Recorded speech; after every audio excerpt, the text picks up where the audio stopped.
మాసం శుక్లపక్షం ప్రతిపదా తిథి అంటే చైత్రశుద్ధ పాడ్యమి రోజు. ఈ రోజే బ్రహ్మదేవుడు ఈ సృష్టిని ప్రారంభించాడు అని పురాణాలు చెబుతున్నాయి.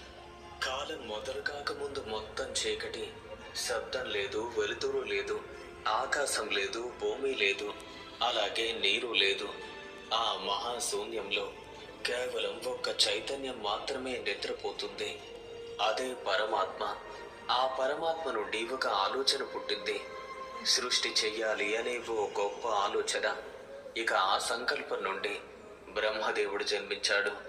బ్రహ్మ కళ్ళు తెరిచాడు, చుట్టూ చూశాడు. కేవలం నీరే కనిపించింది. ఆ నీటిపై తాను తేలుతున్న జరుపుకుంటున్నప్పుడు మనం ఈ మొట్టమొదటి సృష్టి క్షణాన్ని స్మరిస్తున్నాం. ఇది ఎంత గొప్ప సాంప్రదాయమో కదా. అయితే ఇప్పుడు మనం ఉగాదికి నేరుగా